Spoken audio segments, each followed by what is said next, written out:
Welcome in to National Sports, an affiliate of Spreaker.com.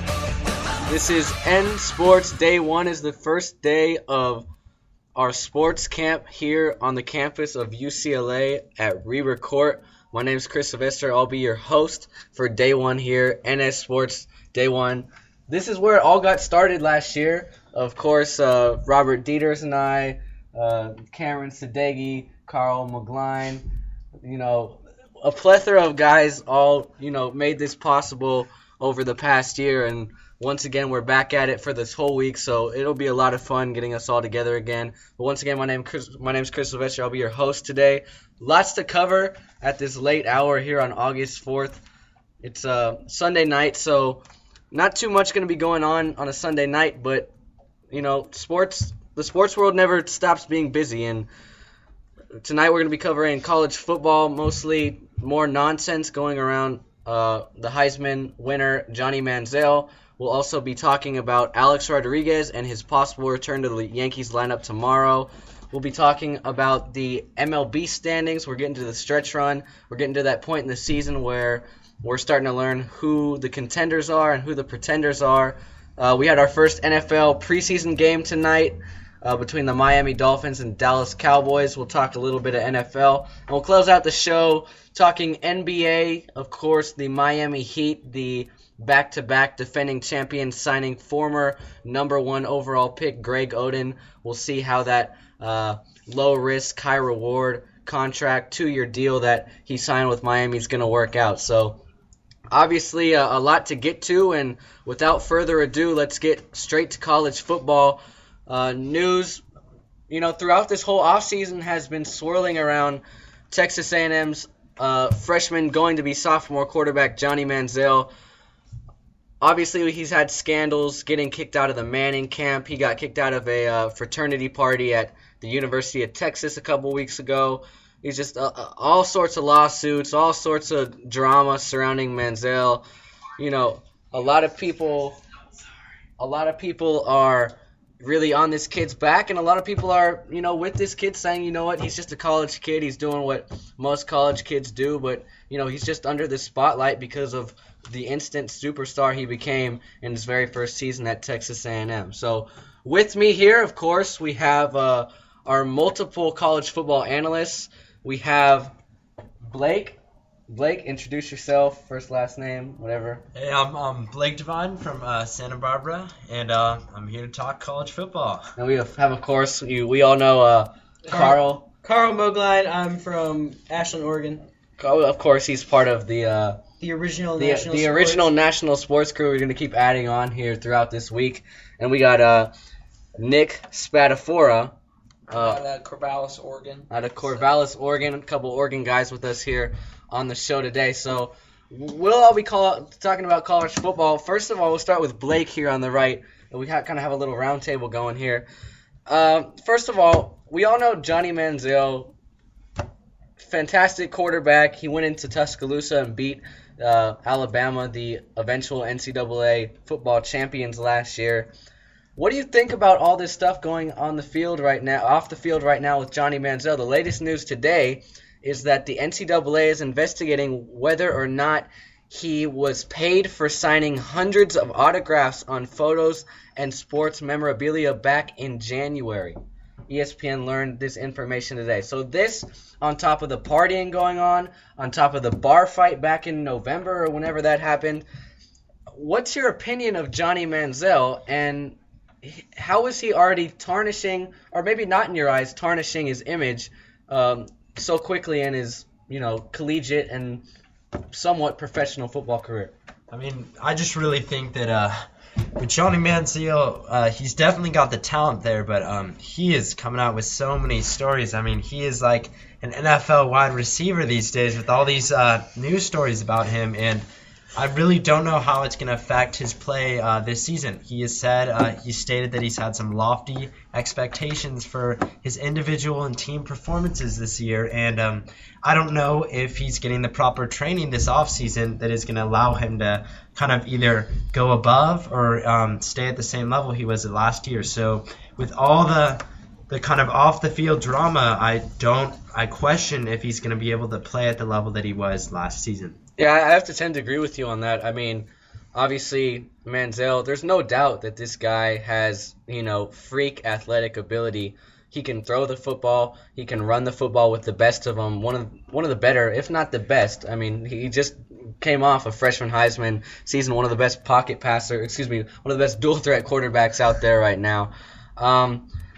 But I agree with you. I mean, this is a year. Last year, Johnny Manziel took Texas A&M to the Cotton Bowl, got a big win over Oklahoma and Landry Jones, Kenny Stills, all the great players that just left Oklahoma to continue their football careers in the NFL. But this is a team, and I don't know if Manziel even realizes this. I mean, this is a team that lost 2 games at home last year. They can maybe lose 1 game this year. I think, bottom line, this team is looking to get to the national championship. Yeah, and they have the road to get there. I mean, they have that schedule. They have that early SEC opener versus Alabama, and that is going to be a true test of this whole season for both teams. And Manziel's going to need to have his A game on, and throughout all this offseason drama, we're gonna really get to see in that game if he's at the level that he was last year. And but with this news, there's starting to be question that if Johnny Manziel might even play. Now, I don't think this thing's really gonna drag on to the point where Manziel's gonna be suspended or lose any playing time at all. But if he ends up in somewhat of a Tyrann Mathieu situation that cornerback at LSU got himself into last year.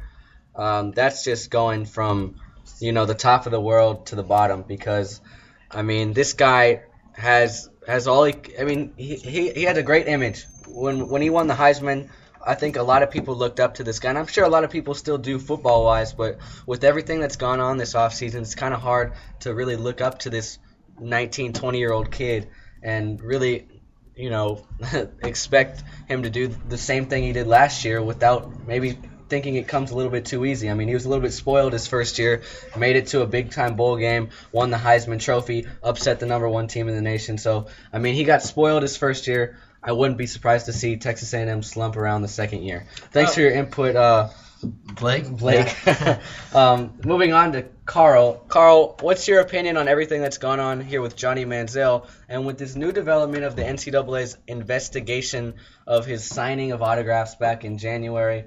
More drama for Texas A&M and Coach Sumlin to have to put up with the season coming around in less than a month. What's your take on the whole Manziel Texas A&M mess right now? The one thing with Johnny Manziel is a lot of college kids will party and stuff like that. I don't find that the problem. My big issue, I think, right now with Johnny Manziel is just his attitude. He's not acting like he's a professional, and I know he's not a professional athlete, but college athletes are supposed to be put up to a standard. They're supposed to show what they are to their school. I mean, they're representing their school, and I think he's putting Texas A&M in a really bad light by coming out as a kid who really just seems like all he wants to do is party, and he's really not serious about football. Even though showing how good he is, it's obvious that he is serious about it, but he's not putting on that image right now. Yeah, I agree with you. And one thing I wanted to touch on earlier about Manziel, the way he's handling all of this, it's not professional. He's still a kid. He's not even 21 yet, right? He's not. I mean, technically, people say you're an adult when you turn 18. It's not true. It's not exactly true. Some people mature at a very young age. Some people, it takes them a while in life to get to that maturity stage. But the thing with Manziel is he's not handling this. He's not accepting his behavior. He's not apologizing for anything. No, he's not. I mean, obviously you don't want to admit to something bad, the bad things he's been doing, but he's kind of just playing this off like, well, I'm a stud quarterback, and I mean, you're just a fan, you're just a analyst, you're just a critique of mine. I mean, what do you know? I mean, that's what he's doing. He needs to understand that. I don't think that these people are really trying to criticize him as much as trying to help him so he doesn't, keep messing up off the field. Exactly. I mean, he's acting, I think, even below his age. He hasn't apologized, as you said, or after the Manning camp, after he left that and was kicked out of that, and there was many rumors swirling around. Apparently he overslept a couple of days. It was a really bad situation, but afterwards he tried to just pass it off as saying every single thing anybody said about him was false.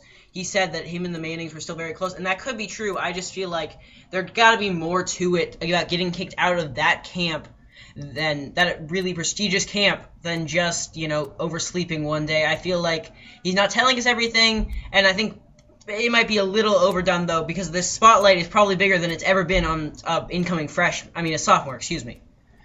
Yeah, I mean, I have to agree with you. This whole Johnny Manziel thing's an absolute mess. Thank you for your input, Carl, on Johnny Manziel. And finally, Nick, yeah.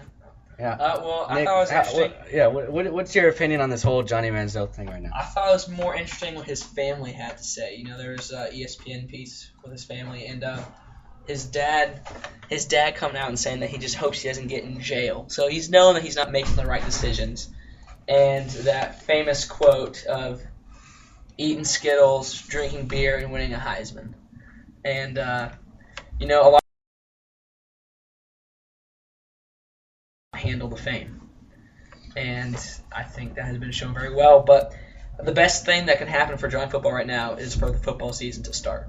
I agree completely because, then this guy's going to have to be focused on football. He's not going to have free time to go out and party. Outside of, 1 day a week.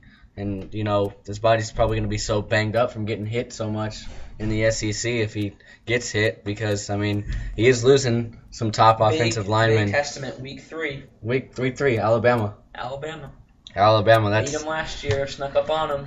Let's see. I'm sure Coach Saban has a thing or two up his sleeve as far as stopping Manziel and beating Texas A&M at home. But once again, the news today, the newest news, the most recent news today involving Johnny Football, the Heisman Award winner, is that the NCAA is investigating his alleged autographs that he cashed in on back in January. This could potentially be huge news if it goes further along, just because of the fact that we saw a couple years ago with Terrell Pryor, exactly, in Ohio State. They got the bowl ban. Look how bad that bit them last year. They went undefeated, would have gone to the national championship game most likely. Urban Meyer did a great job there in his first year. Not to get off topic here, but, Ohio State, lucky, only 1 year bowl ban, correct? Very lucky. Very lucky, only a 1 year bowl ban. And, And they got a good team. Oh, yeah, they got a good coach, got a good team. But if this 1 year bowl ban happens with Johnny Manziel, I feel even with the Heisman, even with the win over Alabama, I feel like his whole college career is tarnished. Because, one, he might be ineligible to play. And two, this team with national championship expectations won't even be bowl eligible. And where is Terrell Pryor right now? He's on the Oakland Raiders bench. Exactly. So he was damn good. And Terrell Pryor might not have won a Heisman, but he was good. He was a very good quarterback. He was going places. That's absolutely correct. Now he's not. He's sitting on the bench for the Oakland Raiders. And that brings up one more thing. I want to talk about college football before we get to the MLB segment here in a second. Do you think that college football players should get paid? Because there's so much scandals going involved. We have this thing with the NCAA football game that's not being renewed with EA Sports because of the whole player thing. There's always the hoopla about jerseys, who sell the most. You had that whole thing with Reggie Bush go on at USC. There's always talk about illegal benefits being handed out in college football. Why not pay the players? I'm not saying that, but I'm saying that from someone who might have that argument. Why not pay college athletes? Well, right. So college athletes. So if you're gonna play college football players, you gotta pay college athletes. Yeah, because that wouldn't make any sense to me. Well, for most universities, besides a few, right? Football brings in money. So baseball, basketball, of course, there are a few like Duke, obviously basketball. They don't make that much money, or they don't make money. And football makes money for all of it. So, sports that don't bring in revenue, why should those athletes get paid? That's a big question. And then also, they are getting paid, right? For football, if you have a scholarship, they only give full scholarships for football. So you are kind of getting paid in a way. You're getting an education. But for walk-ons, right, you're not getting paid. But, I don't know, there's a big topic, but there is too much money in college football, right? You go buy season tickets, that's That's a lot of money. In bowl games, there's just money floating around. So I see where the argument is, where there's so much money that these kids produce for the university. Why don't they get a little bit? But also, I mean, No, I agree with you there You're not a because pro, so. because there's a lot of there's about 125, 130 Division I college football programs, and there's of course Division I AA, Division II, Division III, NAIA, junior college. It goes on. But the thing about some of these Division I college baseball and college basketball schools is they don't have football. Right. You look at some of the top college basketball schools in the nation. Let's talk about Gonzaga as one of them. Mm-hmm. Gonzaga doesn't have football, and it's hard for them to bring in revenue. That's why they're still classed as a mid-major. Right. And so I have to agree with you there on not paying college athletes, because where are you going to bring in the revenue outside of basketball if you're a school like Gonzaga, if you're a school like Murray State, one of those. And even for a school Gonzaga, the revenue they do bring in from basketball goes to Other sports. Yeah. Right. So thank you very much, Nick, for covering our college football topic. We're going to be right back with you here on NS Sports Day 1 coming up for you. Obviously, it's Alex Rodriguez, it's the MLB, it's the whole hoopla surrounding the biogenesis scandal, and we're also going to cover the standings right now in the MLB. Obviously, we're coming down to the stretch run. Stay tuned here on National Sports, an affiliate of Spreaker.com.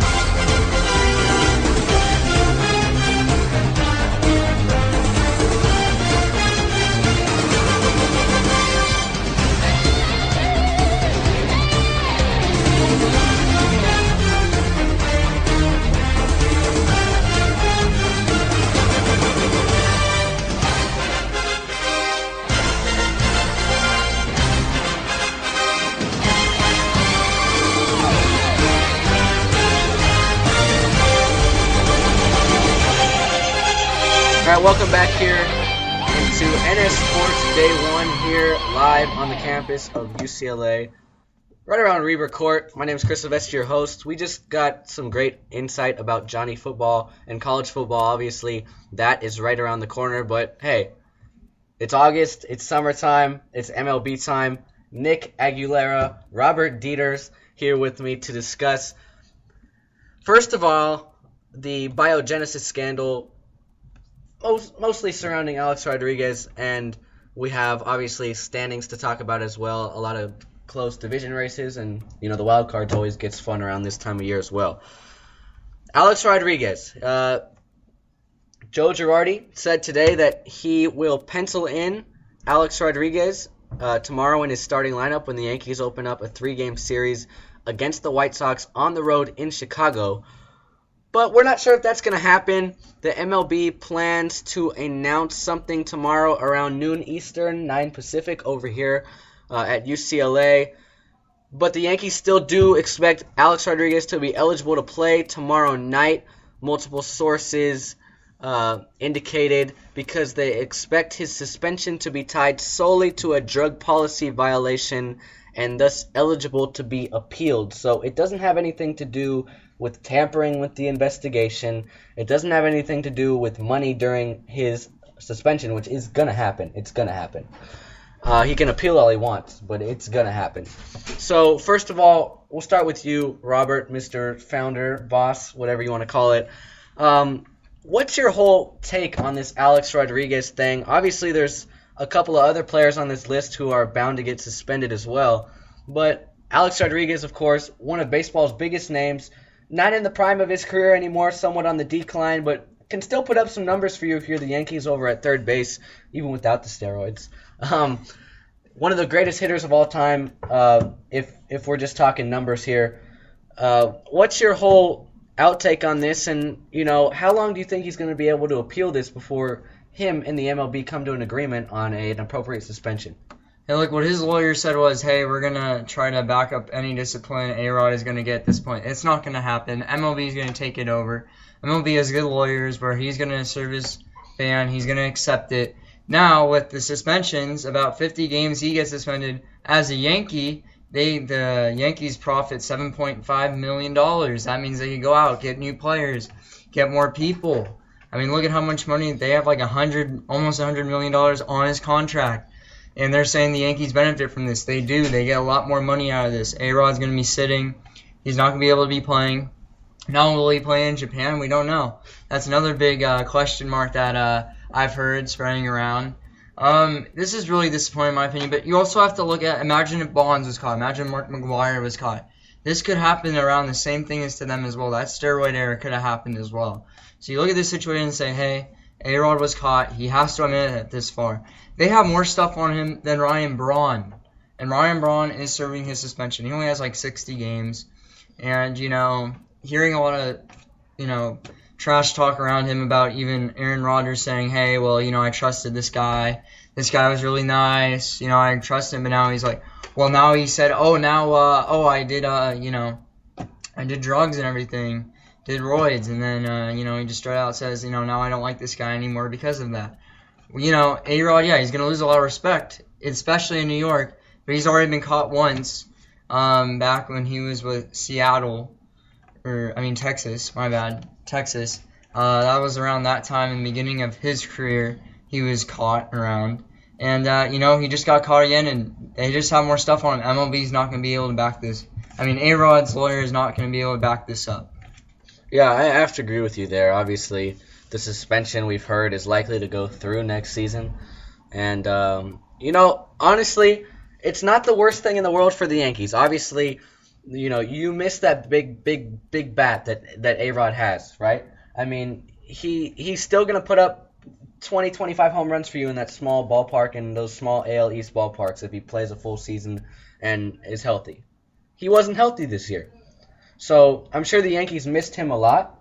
But, what you're not going to miss with Alex Rodriguez being hopefully suspended is all the drama and all the hoopla surrounding exactly what and when suspensions and penalties are gonna happen to Alex Rodriguez.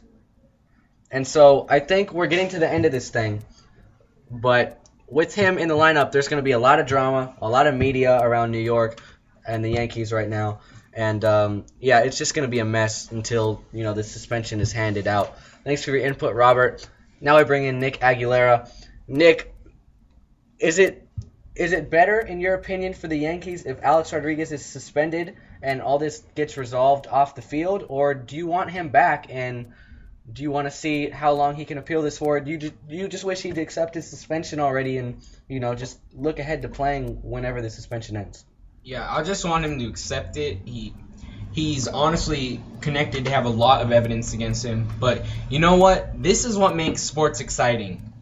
All this drama. Without this, it would be kind of boring. Like, there's not much that you can do about it, A-Rod, so just accept it. Truthfully, I think he will accept it, and then again, he might appeal it for as long as he can just to play. So, I think that he should just accept it, go on, come back whenever your suspension's up. I bet you a team is going to want you. Yeah, I have to agree with you there. I mean, obviously Alex Rodriguez, he can still put up numbers for you. But yeah, I mean, I agree with you there. He's just a big distraction right now, and that's what happened towards the end of Barry Bonds' career. I mean, he still had it in him. He had 26 home runs his last season back in 2006 or 2007, I believe. I believe it was 2007. But with all the baggage that came along with it, the obstruction of justice in court, the steroid accusations against him, the fact that he was now baseball's home run king, do you get the vibe that if Alex Rodriguez is let go by the Yankees, do you get the sense that nobody's going to pick him up? I mean, we see that Manny Ramirez gets suspended once with the Dodgers, finishes out his tenure there, goes to Tampa Bay, 5 games into the season, gets suspended there for 100 games, retires, goes to play in Taiwan this year. Now he's playing in AAA for the Texas Rangers. but they have no plans of calling him up. If Alex Rodriguez is let go by the New York Yankees after or during or before this suspension, do we get to see Alex Rodriguez ever play in the MLB again? Yeah, I think he will play again. Truthfully, he's a great player, even when he's not roided up. And if you look at it, there's so many other people that are connected to this that are still playing right now. Look at Bartolo Colon. Look at Nelson Cruz. Bartolo Colon in that conversation for AL Cy Young. Amazingly so. Yeah, and I wonder why.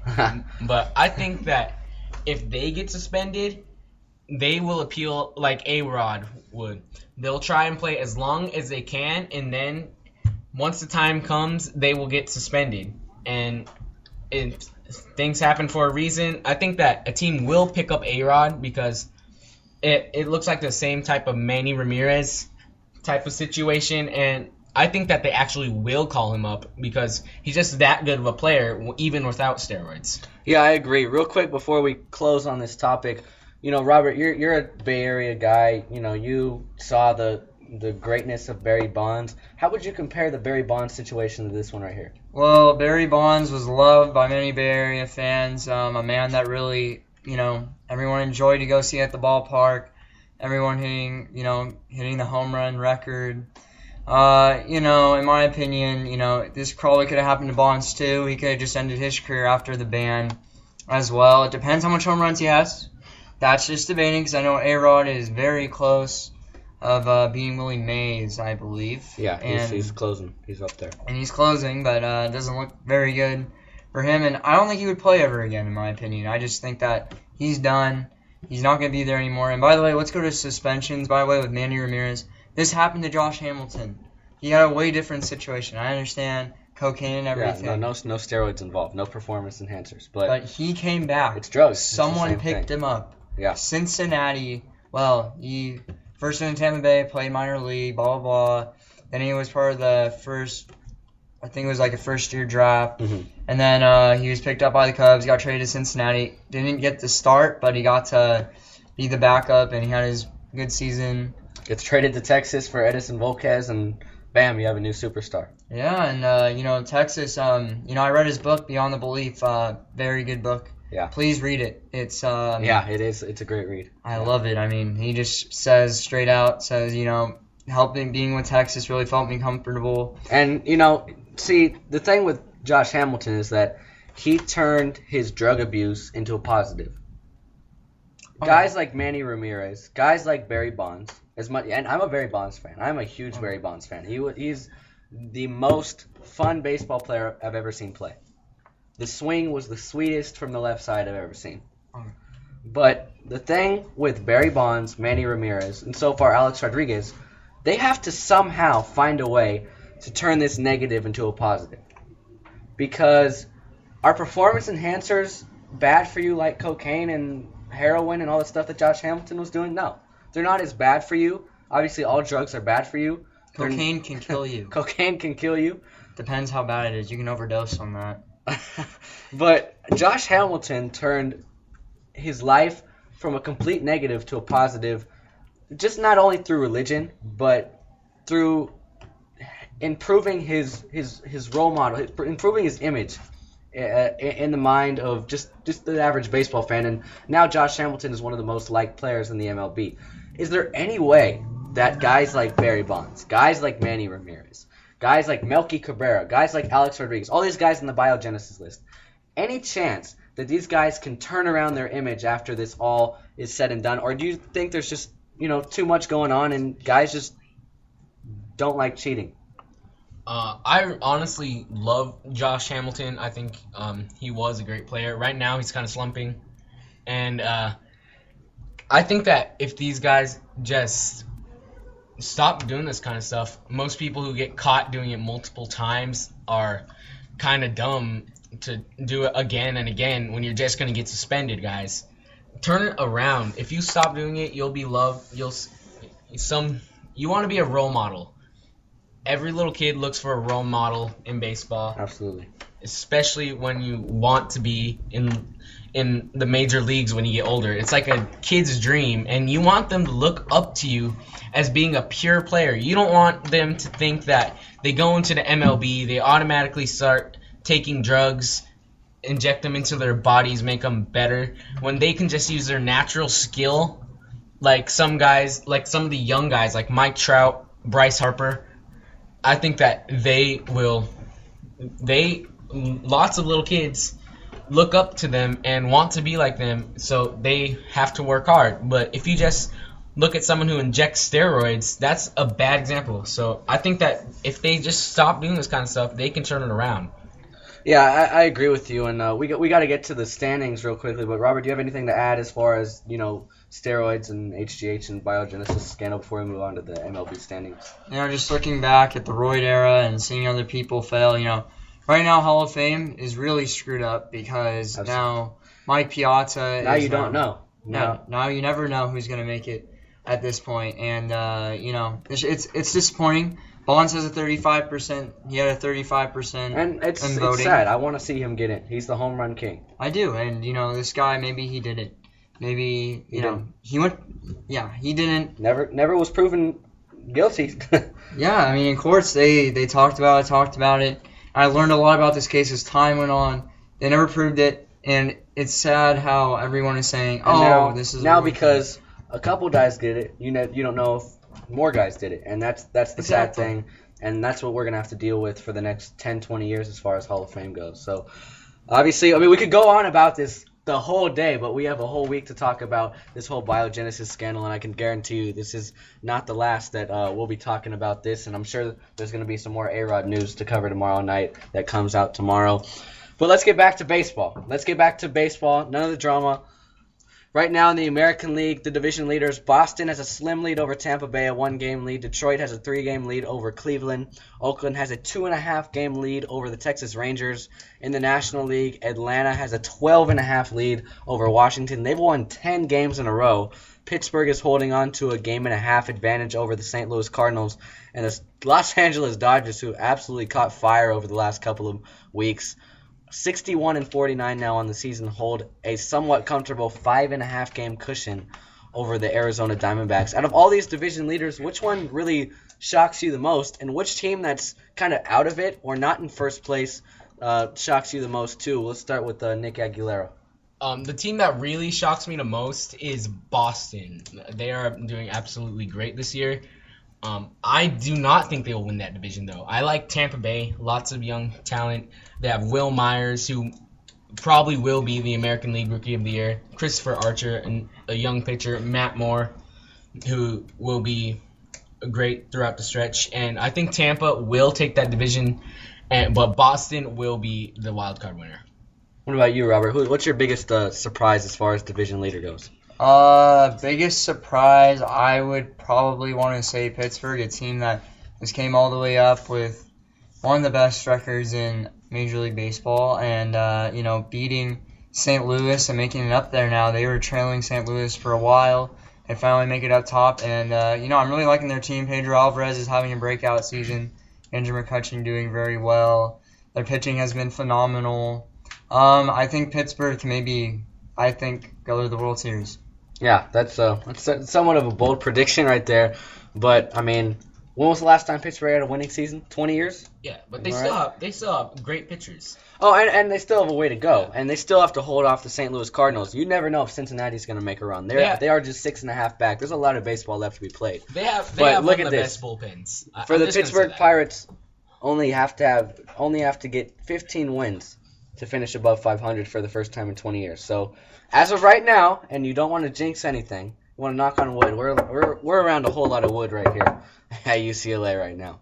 But it's looking out. It's looking up, and it's looking like the Pittsburgh Pirates are finally going to make it at least back to the wild card game over there. And speaking of wild card, that's a mess now that you have 2 wild cards in each league. That's an absolute mess now, but it's fun. It's fun. It's what makes baseball even more fun to watch and even more fun to follow. Right now, the 2 National League wildcard teams are the 2 teams in the Central, the St. Louis Cardinals and Cincinnati Reds. And the 2 American League wildcard teams are the Tampa Bay Rays and the Cleveland Indians. Do either of these teams surprise you? And do you see any of these teams towards the bottom of the standings in either league making a possible late season run at getting one of those wildcard spots? Looking at American League first, Texas, I think they have a good shot. Texas is a team that can really be surprising. Every year, they just hit. All they do is they hit and win, Nick. I'm going to make 2, one for National League and one for American. I think that if the Angels can catch fire like the Dodgers did, it's a bold prediction. I know. I agree. I agree. The Dodgers did it, and I think that Cole Calhoun can do what Yasiel Puig did. Turn yeah, that team if. around. That's a big if. That's a big if, but it's possible. Robert, you look like you wanted to say something. Okay, look, you guys are both Angels fans. There's a huge difference. I'm not okay? trying to be biased here. No, okay, look, you guys are thinking that the Angels have a good run. They're 51-59. Tell me, how they're going to be doing. They have a tough schedule. I mean, now they're playing Texas. Do you think This they're is going really to crucial. Are they going to take that? Yeah. Obviously another loss today. Albert Pujols is out. Tell me, explain that. They're missing Cruz with the biogenesis. Yeah, the Yes. biogenesis thing. I mean, that's going to be a mess. Manny Ramirez could be That's called why up. that's why baseball's so fun. You can't predict this stuff. Yeah. I mean, the Angels could sweep Texas. Texas could sweep the Angels. 2 out of 3, 2 out of 3. You never know. The Angels could just as possibly get Angels as hot. could win 10 games in a row right now. They But can get as hot as the where would Dodgers that did. where would that put them? I'd still put them 6. It'd still put 7 them games. behind. It'd still put them behind. So they got a lot to do in a little time. So it's unfortunate that the start they got off to for the second year in a row has bit them. And the National League. National League. Any surprise teams, or you see St. Louis and Cincinnati kind of battling it out? I'd say St. Louis and Cincinnati, but the team looking on the outside, Arizona, I know it's probably a really bold prediction to say that they finish tied with Cincinnati, going to a playoff game for that wild card spot. That's a bold prediction. I love their pitcher Patrick Corbin. I think he can carry that team. Former Angel. Yes. That's how to bring up the former Angels. Arizona's not going to catch up. It's going to be St. Louis and Cincinnati. You guys don't think Washington is a little bit of a run in them? I No. think they're done. They're done. I think Washington's done. Under 500. Bryce this year. Harper doesn't think so. That's Bryce Harper. Bryce Yeah. Harper. Bryce Harper 10 has the clown question, bro. That's his attitude. Just That's just Bryce Harper. He's a positive guy. You gotta like his style of play. He plays hard. All right, Robert, Nick, thank you for joining me for the MLB segment. When we get back, we had our first NFL preseason game today. We're gonna bring in a group of analysts to talk about that and the upcoming season. You're listening to NSports Day 1 here live from UCLA on National Sports, an affiliate of Spreaker.com.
Paranoia is in bloom. The PR transmissions will resume. Now try to push drugs to keep us all down and hope that we will never see the truth around.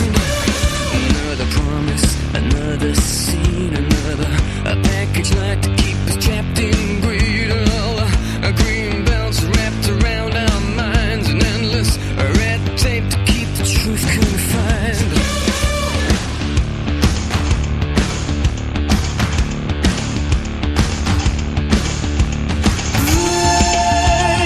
Alright guys, welcome back into NSports Day 1 here on Spreaker.com, National Sports. It's NFL time.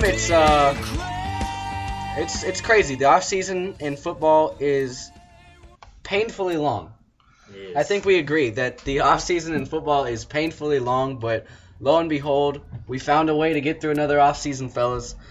First NFL preseason game today, the Hall of Fame game between the Miami Dolphins and the Dallas Cowboys. Two franchises in the last decade or so that I'd say have underachieved. Dallas, To say the least. to say the least, Dallas pulling out a 24-20 victory. Not that it matters, it's just preseason. But let the record show and that you hear the voices. It's Jason Gareline and Daniel Levy here covering NFL with me. Welcome into the show. Hey, what's up, man? Hey guys, I'm Daniel Levy along with the man, the myth, the legend, Jason Gareline.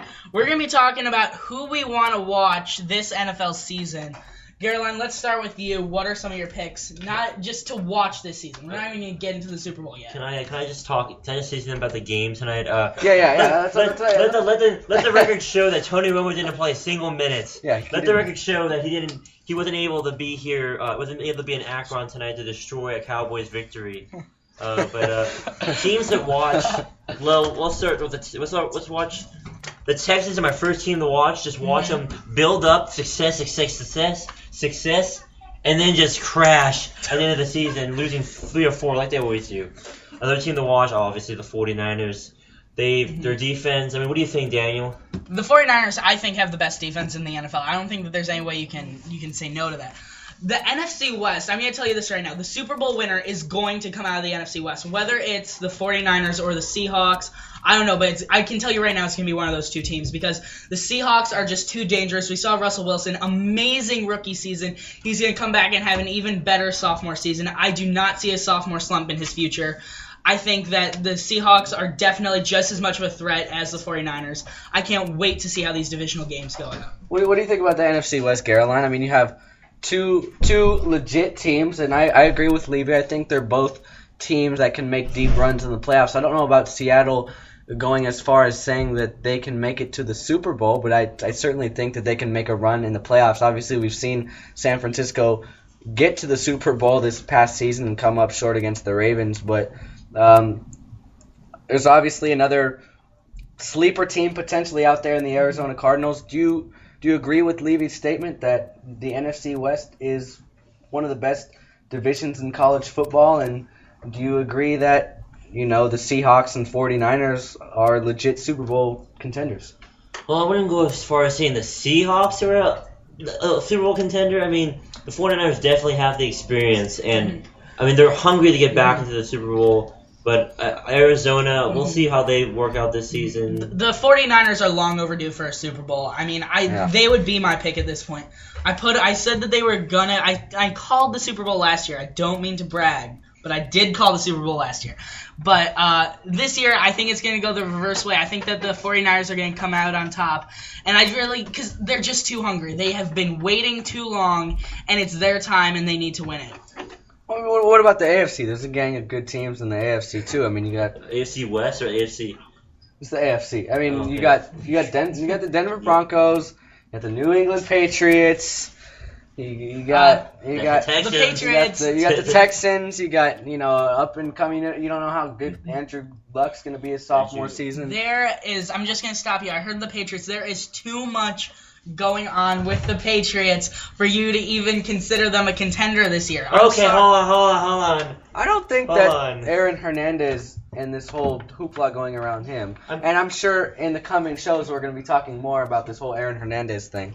I don't think Aaron Hernandez, this whole thing, obviously it's been a distraction around the Patriots, and obviously he was a big-time player for them on the offense, but I don't think that this is going to hurt them that much as people are expecting. I think Bill Belichick doesn't even know what's going on. I think he's just surrounding himself 24 hours with football. He's like, who's Aaron? Did he show up to camp? No, get him off the team. Bill Belichick doesn't care what the media thinks. He doesn't care what people think. He cares about football, and guess what? Football. So the Patriots will be a contender. Patriots are always a contender. They always find a way to surround Brady with great players. The Patriots are the San Antonio Spurs of the NFL. You can never count them out. Okay, they're a playoff contender. I do not see them going into the AFC Championship. They're a Super Bowl and contender. here's why: the media hype around New England. I mean, how are these players even focusing? I'll give them some props there. I mean, they are doing a good job of staying focused. They're focused because Bill Belichick, as you said, Caroline, is probably the most straightforward, the most serious coach, probably the best coach in the NFL. I always love to see a Never stare. seen that guy smile. I would love to see a stare down between Bill Belichick and Nick Saban. The stare down of the century. No one blinks. You have him on top of Tom Brady, who might be the best quarterback ever, right? Debatable. Okay. Debatable. It's Very that's arguably. for another day. That's for another day. Yeah, another day. We'll do that when there's no other important news going Yeah. on. We'll talk about that. And then you still got Rob Gronkowski. Yeah, okay. You got they picked up Luis Amendola this offseason. That was a great pickup to replace Wes He doesn't get Welker. injured. And Tom Brady, you could stick yourself at receiver, and he's still going to put up points. Yeah. He's still going to put up yards, and he's still going to put up wins. And that's Yeah. why I think you can never, until Tom Brady is, no longer playing, you can never count the Patriots out to make a Super Bowl appearance, maybe even a Super Bowl win. We'll have Tom out there with a wheelchair when he's like 60, so that arm will still be firing when he's 60. I wouldn't doubt it. He'll be Brett Favre in it, except he pulls off a Barkley. except instead of waiting to the end of the season to say he's gonna retire, he's gonna say he's gonna retire after every game, and then he comes back and it's amazing. Now, Tom Brady 40 years is better than Tom Brady right now. Debatable. Debatable. I mean, he hasn't gotten any worse. I'll hold you to that, and I totally agree. I think that this guy is going to be an iron. He's going to have an incredibly long career. Honestly, he's going to play into his mid-40s. If he stays healthy. Unbelievable If he stays tenacity. healthy. I And wouldn't be surprised if he was 70 and he's still playing. They'll wheel him out with an oxygen tank. They don't care as long as he can And throw when the he's ball. 66 years old, he'll be one of the greatest players still playing in the NFL. all right. He'll be thrown to our kids when they make them. Moving on. If you two even have kids, let's. Oh, that's an argument for another day. Moving on. Yeah, well, there's a lot of things we could debate on right now. Let's see. Okay, so what I wanted to touch on here, and I appreciate you guys, your guys' opinions about what teams to watch, and obviously we're going to be covering the NFL all week here on National Sports. Sorry about that. But Dallas, like we said, not that it matters, beat Miami 24-20 today. Let's kind of focus in on these two teams since these are the only guys that played today. Caroline, I'd love to hear your opinion on Tony Romo. Tony Romo does not belong in the NFL, nor does he belong in any football-related sport in the North America area. Why Tony Romo is still playing and getting paid the same way he is bad. The reason why Tony Romo is still on the Dallas Cowboys is because of someone named Jerry Jones. The father figure, the lover, the king, Jerry Jones. Now, Jerry Jones, the wise man he is known for things like firing Tom Landry after a bad season with the Cowboys. So, Jerry Jones, the king, says to Tony, you're my son. I know you for years. Please lead me to Please lead the Cowboys to a championship. And Tony, in his little corner, his coloring book, says, "Okay, Daddy." And there you have the Dallas Cowboys of the last 7 years. Okay, and I just want to interrupt real quick. Is any chance Tony Romo's listening right now? I don't care, Tony. I don't care if you're listening, Tony. You suck. Blaine Gabbert can outpass you. All right. Okay, here's another theory on why Tony Romo has been on the Cowboys for so long. Okay, you're right. Jerry Jones. He's got Tony Romo on this team. Here's why, despite the terrible What? A squirrel could start for the Cowboys if Jerry Jones liked it. Despite the awful job Tony Romo's done with the Cowboys, here's why he stays. He sells tickets. He's a ticket seller. You've got guys who want to go to a game. They want to bring their girlfriend, but they're only going to go if you've got that that cute quarterback on the team. Oh, if I Hey, he got Jessica Simpson. You can't. Okay. If I may add, in that game against the Dolphins, no Cowboys quarterback threw a touchdown. No one. 0 touchdowns. So with Romo out there, still 0 touchdowns. Oh, come on. The Cowboys Look are. at the stats. The stats are all there. And here's the sad thing. I think we're down. Oh, we? What? damn it. You need a. Okay, God. look, you guys First of are all, so wrong about Mark Tony Sanchez is Romo. worse than Tony Romo's Romo. garbage. Tony Romo.